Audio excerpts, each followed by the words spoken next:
اللہ کریم اعلان فرما دیتا ہے کہ اے فرشتوں دوزخ کے دروازے بند کر دو، جنت کے دروازے کھول دو، میری رحمت کے دروازے کھلے ہیں میرے بندوں کے لیے۔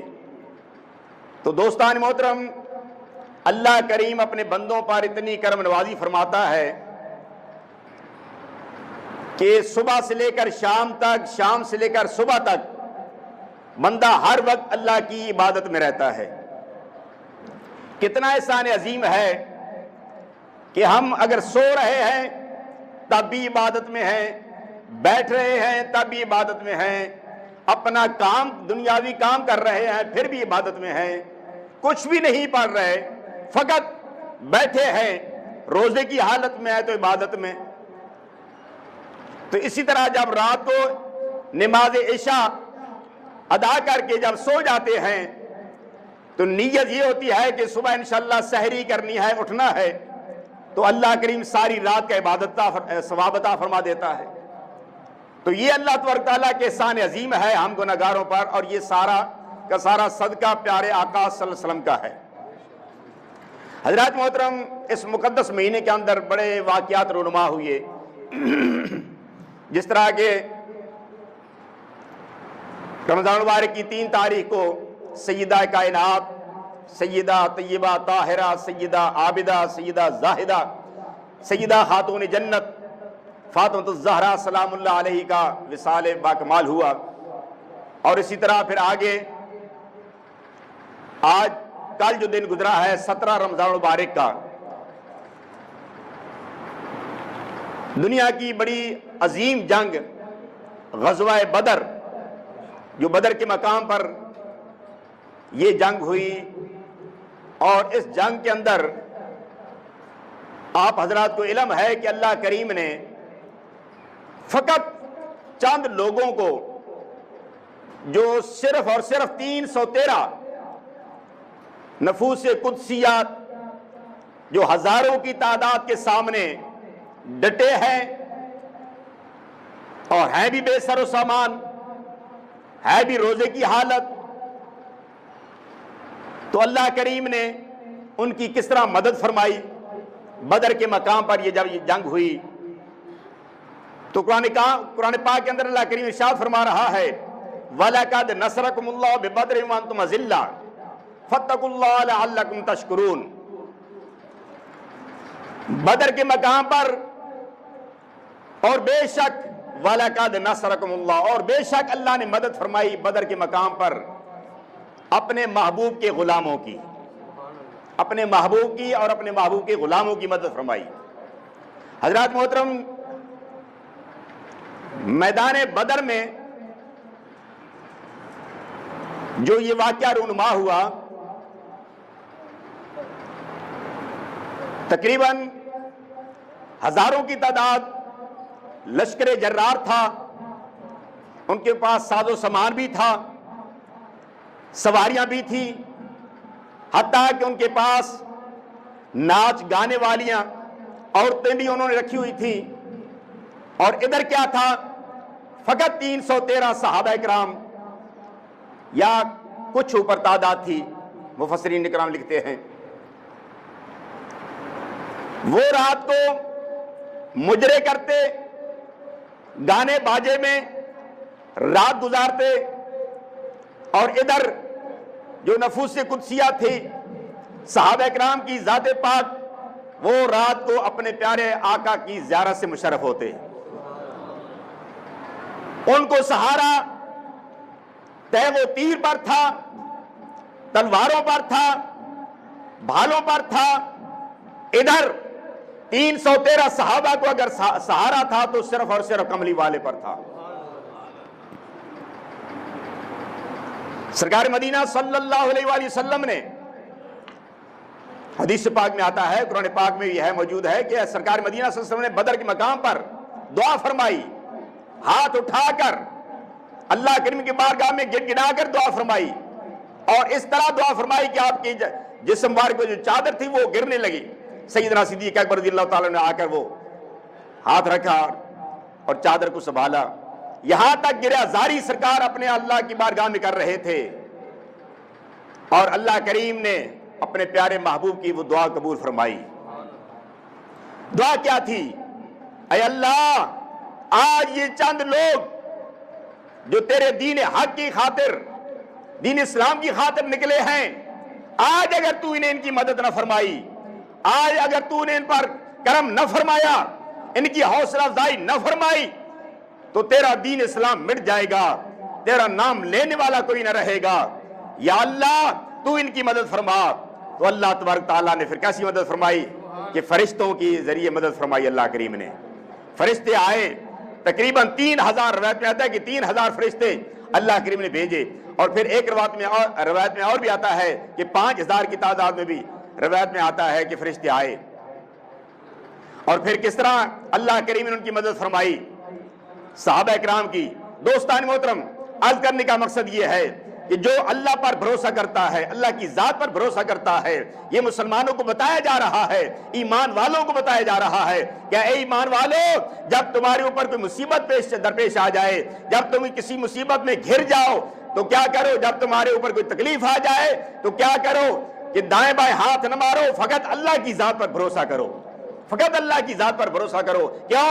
اللہ فرما رہا ہے ان الذين قالوا ربنا الله ثم استقاموا تتنزل عليهم الملائکہ.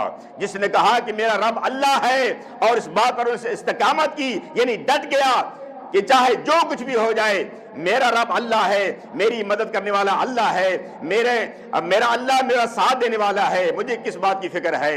تو پھر کیا ہوتا ہے کہ اللہ تبارک تعالیٰ فرشتوں کو نازل فرماتا ہے مدد کے لیے. اس پر فرشتے آتے ہیں، انہیں غیب کی مدد مل جاتی ہے، وہم و گمان بھی نہیں ہوتا کہ مجھے اللہ نے کس طرح مدد فرمائی، کس طرح مجھے فتح حاصل ہو گئی، کس طرح میری نصرت ہو گئی.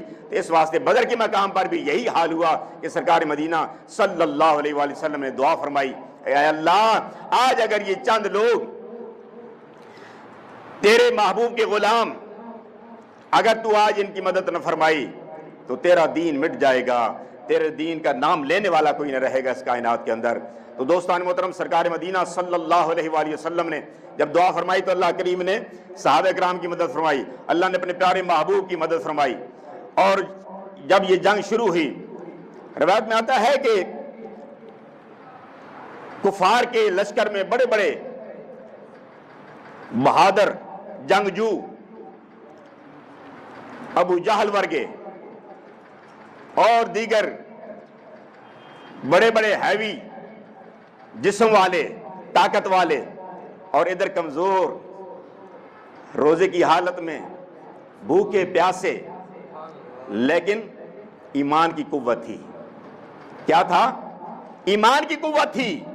بے شک بھوکے تھے، پیاسے تھے، لیکن ایمان کی قوت تھی. آج بھی یہی حال ہے کہ ہمارے یہ جو فوجی حضرات ہیں، آرمی والے، جب یہ نعرہ لگاتے ہیں، نعرہ تکبیر، اللہ اکبر کی آواز آتی ہے تو ان کے حوصلے بلند ہو جاتے ہیں اور ایسی ان کے اندر طاقت آتی ہے کہ دشمن ویسی دے کر ڈر جاتا ہے. تو ہمارے اندر الحمدللہ اللہ نے یہ طاقت عطا فرمائی ہے. سرکار مدینہ صلی اللہ علیہ وسلم نے فرمایا ہے کہ میرے صحابہ، تمہیں پتہ ہے کہ سب سے غریب شخص کون ہے؟ سب سے غریب شخص کون ہے؟ صحابہ کرام نے عرض کی، یا رسول اللہ صلی اللہ علیہ وسلم، جس کے پاس مال و دولت نہیں وہ غریب ہے، جس کے پاس کھانے کو کچھ نہیں وہ غریب ہے. آپ نے فرمایا نہیں. اب صحابہ کرام کے اندر جستجو پیدا ہو گئی کہ سرکار فرمائیں گے، اور یہ بڑی اہم بات ہے کہ ہمارے اندر ذہن میں تو یہ بات تھی نا کہ جو سب سے، جس کے پاس مال نہ ہو، کھانے کو کچھ نہ ہو، رہنے کے لیے کچھ نہ ہو، مکان نہ ہو، تو وہ سب سے غریب ہے. نہیں، میرے آقا نے فرمایا جس کے پاس ایمان کی دولت نہیں وہ سب سے غریب ہے. جس کے پاس ایمان کی دولت نہیں وہ سب سے غریب ہے. تو بدر کے مقام پر 313 فقط 313 تھے، لیکن الحمدللہ ان کے پاس ایمان کی دولت تھی، ایمان کی طاقت تھی، جو ہزاروں کے سامنے ڈٹ گئے. اور پھر کیا ہوا؟ سرکار مدینہ صلی اللہ علیہ وآلہ وسلم نے دعا کے بعد جب نصرت آ گئی، سکون قلب، اطمینان قلب حاصل ہو گیا کہ اللہ ہماری مدد فرمائے گا اور فرما رہا ہے. تو پھر کیا ہوا کہ جب جنگ شروع ہوئی تو اللہ کریم فرما رہا ہے، سورہ انفال 9واں پارہ، فَلَمْ تَقْتُلُوهُمْ وَلَٰكِنَّ اللَّهَ قَتَلَهُمْ وَمَا رَمَيْتَ إِذْ رَمَيْتَ وَلَٰكِنَّ اللَّهَ رَمَىٰ. جو تم نے قتل کیے وہ تم نے نہیں کیے، اللہ نے قتل کیے. فَلَمْ تَقْتُلُوهُمْ وَلَٰكِنَّ اللَّهَ قَتَلَهُمْ. جو تم نے قتل کیا وہ تم نے نہیں بلکہ اللہ نے قتل کیا. آگے آیت کا جو سنیے بڑے ایمان تازہ ہوتا ہے. وما رمیت اذ رمیت ولکن اللہ رمی. سرکار مدینہ صلی اللہ علیہ وسلم نے اپنے دست مبارک میں مٹھی میں کنکریاں لے کر ریت لے کر پھینکی تو کوئی کافر ایسا نہ تھا. کس کا منہ ادھر تھا, کسی کا ادھر تھا, کسی کا ادھر تھا, کسی کا ادھر تھا, کسی کی پیٹھ ادھر تھی, کسی کا منہ ادھر تھا. لیکن قرآن پاک میں آ رہا ہے کہ جب سرکار مدینہ صلی اللہ علیہ وسلم نے وہ مشت خاک جب پھینکی تو اللہ تعالیٰ نے فرمایا کہ اے محبوب یہ تم نے نہیں پھینکی, یہ میں نے پھینکی ہے. وما رمیت اذ رمیت, کیونکہ سرکار نے دعا فرمائی تھی نا کہ یا اللہ ہماری مدد فرما. تو پھر مدد کیسے ہو رہی ہے؟ اللہ کی فرمایا کہ یہ جو تم قتل کر رہے ہو یہ تم نہیں, میں کر رہا ہوں. یہ جو تم مٹی پھینک رہے ہو, کفار کے اوپر مٹی پھینک رہے ہو, اب ایک مٹھی میں کتنی مٹی آتی ہے, کتنی ریت آئے گی؟ روایت میں آتا ہے کہ جب سرکار مدینہ صلی اللہ علیہ وسلم نے وہ مٹھی میں ریت پھینکی تو کوئی کافر ایسا, ہزاروں کی تعداد لشکر تھا, کوئی کافر ایسا نہ تھا جس کی آنکھ میں وہ ریت کا ذرہ نہ پڑا ہو. کوئی کافر ایسا نہ رہا جس کی آنکھوں میں وہ ریت کا ذرہ نہ پڑا ہو. تو پھر کیا فرما رہے ہیں اللہ کے فرمایا کہ وما رمیت اذ رمیت ولکن اللہ رمی. محبوب وہ مٹی آپ نے نہیں پھینکی, میں نے پھینکی ہے. اللہ اکبر. تو معلوم یہ ہوا کہ جو اللہ پر بھروسہ کرتا ہے, اللہ پر تکیہ رکھتا ہے, اللہ تعالیٰ اس کی غیبی امداد فرماتا ہے, فرشتوں کو نازل فرماتا ہے. کہ اللہ کریم فرماتا ہے کہ میرے بندے نے میرے اوپر تکیہ کیا ہے, میرے اوپر بھروسہ کیا ہے, لہذا اب اس کی میں مدد کروں گا. کس طرح مدد ہو رہی ہے, کس طرح مدد ہوتی ہے؟ اللہ اکبر. یہ بدر کا مقام سامنے ہے. سرکار مدینہ صلی اللہ علیہ وسلم کے صحابہ, اب حضور نبی کریم صلی اللہ علیہ وسلم نے اپنے صحابہ کی تربیت فرمائی بدر کے مقام پر. میدان جنگ میں آپ تربیت فرما رہے ہیں. اور پھر کیا ہوا کہ جب اللہ تبارک تعالیٰ کی طرف سے نصرت آئی, مدد آئی, تو وہ لوگ الٹے پاؤں بھاگے, الٹے پاؤں بھاگے. نہ کوئی ساز و سامان کا خیال رہا, نہ مال کا خیال رہا کہ ہمارا مال کدھر ہے, بھاگ گئے. تو اللہ تبارک تعالیٰ فرما رہا ہے وَلَقَدْ نَصَرَكُمُ اللَّهُ بِبَدْرٍ وَأَنْتُمْ أَذِلَّةٌ, جبکہ تم تعداد میں بھی کم تھے, بے سر و سامان بھی تھے, تو اللہ فرما رہا ہے کہ میں نے اس وقت تمہاری مدد فرمائی جب تم بے یار و مددگار تھے. لیکن ایک بات ہمارا ایمان کہتا ہے کہ جہاں سرکار مدینہ صلی اللہ علیہ وسلم کی ذات پاک موجود ہو وہاں کوئی بے سر و سامان نہیں ہو سکتا, وہاں بے یار و مددگار کوئی نہیں ہو سکتا. اللہ نے اپنے پیارے محبوب کی ایسی مدد فرمائی, ایسی نصرت فرمائی کہ صحابہ کرام بھی حشاش بشاش ہو گئے. اور حضور نبی کریم صلی اللہ علیہ وسلم فرمایا کہ میرے صحابہ اب پریشان نہیں ہونا, میں نے جب دعا کی ہے اللہ کی بارگاہ میں, اللہ تبارک تعالیٰ نے ہماری مدد فرمائی ہے, اللہ نے ہماری مدد فرمائی ہے. اور تم اس بات پر یقین رکھو کہ تم انشاءاللہ غالب آؤ گے. اور مومن ہمیشہ غالب رہتا ہے, ایمان والا ہمیشہ غالب رہتا ہے, کبھی مغلوب نہیں ہوتا. آج ہماری بدقسمتی ہے کہ ہمارے ایمان کمزور ہو چکے ہیں, ہم ان کے نغے میں آ گئے ہیں.